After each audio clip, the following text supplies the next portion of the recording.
Fala, meus amados e minhas amadas. Muito bem, gente, mais uma aula aqui com o professor Antônio Márcio. E logo expresso em nossa tela, nós temos a discussão desta pequena videoaula, ok, gente? Então vamos embora. Deixa eu pegar aqui um piloto rapidinho, pegar a cor verde, tá? Então, como já é bem sugestivo aqui em tela, o que eu quero discutir com vocês neste momento, tá bem? Estamos numa sequência de videoaulas sobre geometria euclidiana plana, ok? Pronto. Note nessa minha exposição de tela que nós temos alguns elementos aí denotados em um plano, ok? Uma reta T transversal às retas R e S, ok? De modo que essas retas R e S elas são paralelas, ok? Show de bola. Detalhe importante aqui, tá? Esse as antes de retas aqui deveria receber uma crase, tá bem? Nesse material textual que estou utilizando, aqui o autor acabou omitindo este fato que deveria estar aqui, tá? Então, seja T uma transversal às retas RS, sendo RS paralelas. Então, você vê a imagem aí abaixo. Deixe-me abaixar um pouquinho aqui, ó, para focar bem, tá? Em nossa imagem e pegar o piloto novamente. Então, observando a estrutura geométrica, tá aqui reta R, tá aqui reta S, ok? Paralelas entre si, isto é, estão na mesma direção, lado a lado, jamais vão se tocar. Uma vez que aqui tracemos uma única transversal a essas retas, formam-se, atenção, formam-se nos pontos de interseção entre T e R e S, formam-se 8 ângulos, tá? 4 na primeira interseção, aqui de cima para baixo, e outros 4 ângulos na segunda interseção. Interseção de T com R, 4 ângulos.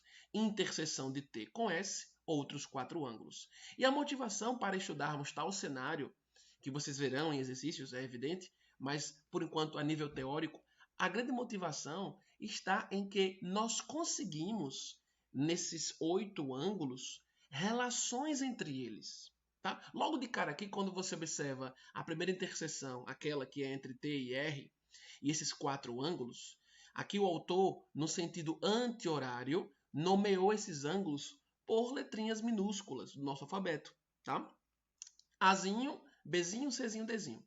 Notem que o ângulo B ele é oposto pelo vértice ao ângulo D.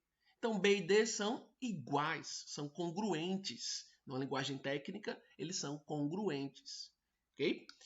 Da mesma maneira, de forma análoga, o ângulo Azinho ele é congruente, tem a mesma medida ao ângulo Czinho.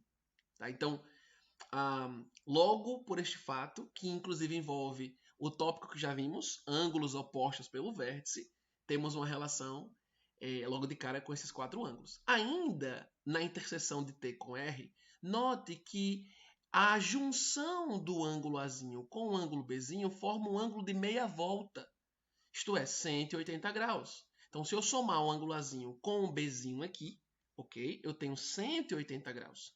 Se eu somar o Azinho com o Bzinho, com o Czinho, com o Dzinho, dei a volta completa, 360 graus. Do mesmo modo, se eu somar aqui o ângulo C com o D, meia volta, também temos 180 graus. Toda essa análise que eu fiz para esses 4 ângulos formados da interseção de T com R, toda essa análise também é cabível para os 4 ângulos aqui embaixo da interseção de T com S, ok? Ângulos Ezinho, F, G e H no sentido anti-horário. Só que não para por aí, pessoal. Mais relações a gente consegue tirar daqui, tá?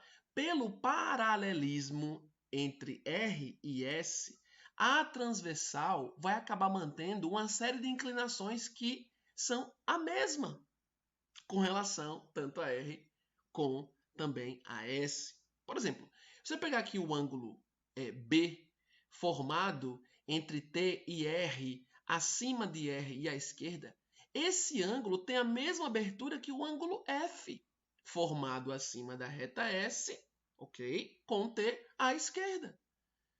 Isso porque a inclinação de T com relação tanto a R quanto a S é a mesma, já que R e S são paralelas, ok? Tem a mesma direção. Então, aqui a gente consegue perceber mais, tá? Esse ângulo Bzinho, ele é congruente a esse Fzinho. Do mesmo modo, esse ângulo Azinho é congruente a este Ezinho. Isso sempre vai acontecer se eu tiver um par de paralelas e uma transversal cortando essas paralelas, tá? É claro, a transversal pode vir como está aqui, inclinada para a esquerda. A transversal pode vir inclinada para a direita. Enfim, transversal pode vir perpendicular tanto a R quanto a S, tá?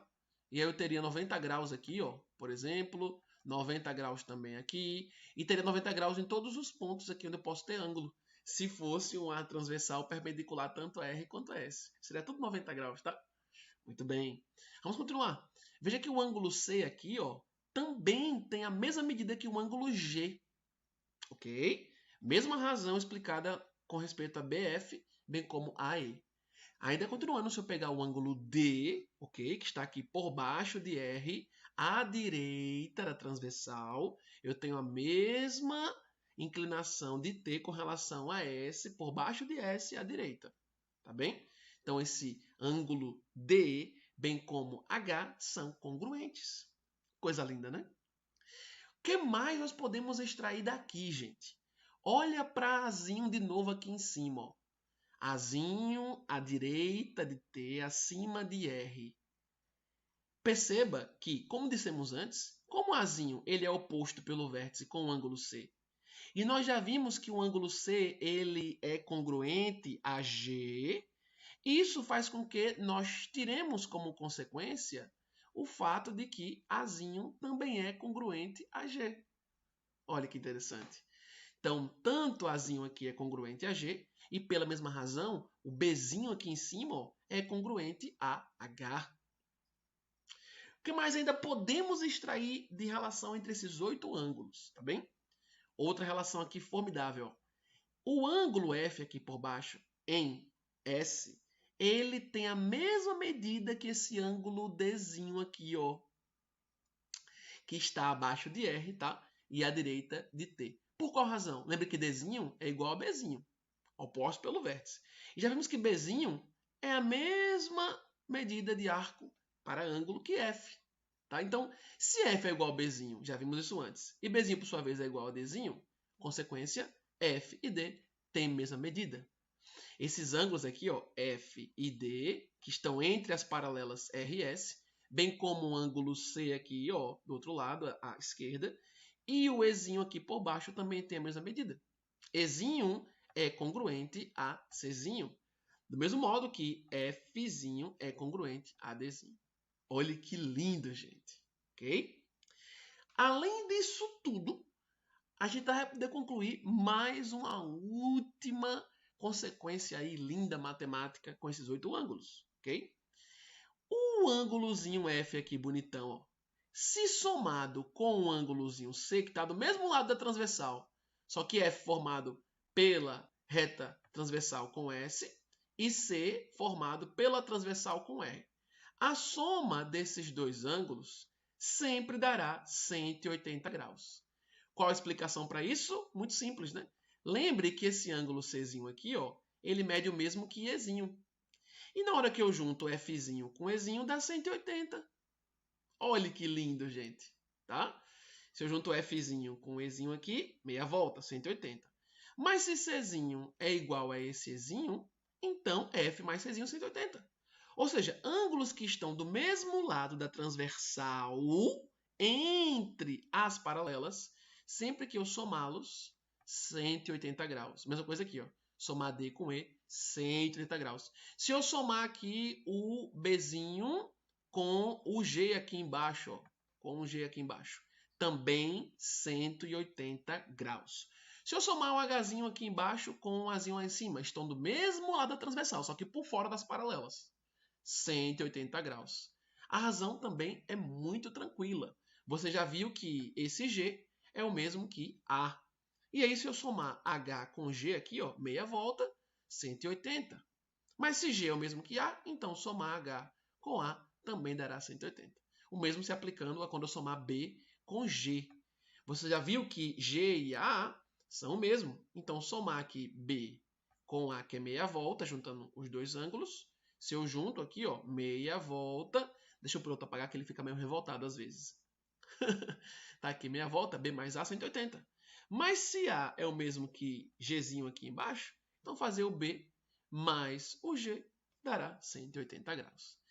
E aí, depois desse monte de informação, temos aqui, à luz da geometria euclidiana plana, algumas nomenclaturas para estes ângulos, ok? Quero que todo mundo observe aqui embaixo o que está posto digitadamente para aquilo que eu acabei de comentar com vocês. Tá bem? Vamos devagarzinho, ó. Quando nós vimos aqui a explicação de que A é congruente a E, olha aqui, vamos devagarzinho, ó. A e E. Também B e F, tá aqui, ó. B e F. Veja que são ângulos posicionados, tanto Azinho quanto E, acima das paralelas e à direita da transversal. De modo semelhante, ângulos B e F estão à esquerda da transversal e cada qual acima das paralelas. Ok? E continuando, você pegar o D e o H aqui, ó, Dzinho aqui e H aqui também. Note que Dzinho, bem como H, cada qual abaixo de uma das paralelas e à direita da transversal. Ok? Ainda poderíamos falar sobre o G, ó, o G e o C, que ele também colocou aqui, ó, G e C. Ângulos posicionados, ambos abaixo das paralelas e à esquerda da transversal. Tá vendo aí? Quais são os nomes desses caras que são congruentes e que eu expliquei a congruência deles aqui acima? Tá? O nome desses caras são ângulos correspondentes. O ângulo A com o ângulo E, correspondentes. O ângulo D com o ângulo H, correspondentes. O ângulo B com o ângulo F, correspondentes. O ângulo C com o ângulo G, correspondentes. E é interessante dizer isso porque essa correspondência é muito clara quando você, primeiro, analisou, né, a congruência entre os ângulos e, segundo, usa o fato de R e S serem paralelas. Então, eu estou pegando o ângulo A, formado à direita da transversal, com um E, que também está formado à direita da transversal. Agora, além disso, tanto A quanto E, por estarem formados à direita da transversal com as paralelas, ambos estão acima de cada uma das paralelas R e S. Daí a correspondência, tá? São correspondentes numa posição que é similar, que é análoga na relação entre transversal e paralelas. O mesmo acontecendo com C e G, por exemplo. Ambos os ângulos abaixo das paralelas e à esquerda da transversal. Quando eu pego H e D, ambos os ângulos abaixo das paralelas e à direita da transversal. Olha que lindo. Vamos para as outras congruências. Elas também têm nomes aqui. Lá, quando vocês viram que C é congruente a E, D congruente a F, A a G e B a H, isto é aqui, ó, C congruente a E, deixa eu colocar aqui para vocês, a E, o F congruente a D, veja que eu estou alternando agora, ó. Deixa eu apagar aqui e acompanha comigo, ó. De C para E, eu alternei a posição da transversal. C está à esquerda da transversal e E está à direita. Mas ambos posicionados entre as paralelas. Ok? E aí, pela explicação que eu já dei anteriormente, do fato deles serem congruentes, eles vão ter nome também. Mas primeiro vamos observar. Ó. C, E, F, D, aqui ó, AG, bem como o B e H. Como cada par desses ângulos, um está do lado da transversal e o outro do outro lado da transversal, nós chamamos de alternos, porque alterna de um lado da transversal para a outra. Como já vimos que eles são congruentes, então, no caso daqueles ângulos que alternam de uma transversal à esquerda para a direita dela, de modo que esses ângulos estejam na região entre as paralelas, aí nós chamamos eles de alternos. C aqui, por exemplo, com E, alterno interno, porque está interno às paralelas, e FD também alternos internos.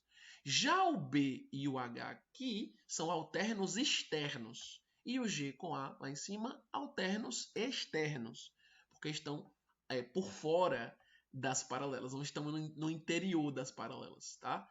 Aí está acima de R ou abaixo de S, eu estou fora da região interna das paralelas. Beleza? Essa é a ideia. Então, nós temos C e E, F e D, pares de alternos internos. A, G, aqui embaixo, ó, A, G, depois H, B ou BH, como você queira. Aqui a ordem não vai importar, são congruentes da mesma forma. Repetindo, BH, AG, alternos externos, ok? O fato de ser alterno interno ou alterno externo é só uma maneira de indicarmos, por uma nomenclatura que faça sentido, o fato de que tais ângulos 2 a 2 são congruentes. Tá? A gente explicou antes, aqui no início, que C é congruente a E, mesma medida, bem como F congruente a D, ok? Alternos internos. Vimos antes que A é congruente a G, alternos externos.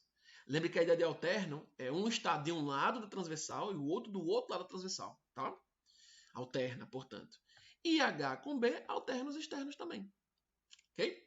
E aquela última análise nossa, em que nós vimos, eu expliquei, argumentei o porquê de cada congruência.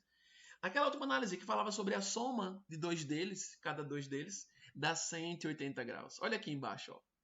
Na hora que eu faço C mais F, D mais E, B mais G, A mais H, cada soma dessa sempre vai dar 180 graus. Lembre da primeira aqui, deixa eu pegar C com F. Ó. Na hora que eu somo C com F, lembre que C é congruente a E. Tá? E aí, quando eu faço F mais E, quando a gente faz aqui F mais E meia volta, 180 graus. Mas como C é congruente a E, bonitão aqui, ó, isso quer dizer o quê? Que somar o F mais o C, colocando C no lugar de E, já que eles são iguais, F mais C tem que dar 180 graus. Portanto, olha que interessante, aquilo que eu expliquei por último. Na hora que eu somo dois ângulos entre R e S, que estão do mesmo lado da transversal, isso dá 180, ok? Somei dois ângulos aqui, D mais E, ó, que estão do mesmo lado da transversal e na região interna, primeiramente na região interna, tá? Também 180 graus. Se eu somar aqui agora o A com o H, mesmo lado da transversal, só que por fora de R e T, isto é, acima de R e abaixo de S, tá? Por fora de R e S, acima de R e abaixo de S, somando aqui o A com o H, tá? Também 180, do mesmo modo. Somando aqui o B, tá do mesmo lado que G, só que ambos por fora das retas paralelas R e S. Na hora que eu somar eles dois aqui bonitões, ó. Na hora que eu somo esses dois, eu também tenho o 180 B mais G. Aí esses ângulos, pessoal, são ditos colaterais. Bom, laterais porque estão do mesmo lado, tá? E colaterais porque comungam do mesmo lado, tá? Se é colateral, comunga do mesmo lado, tá? Estão do mesmo lado. E aqui finalizamos essa linda videoaula.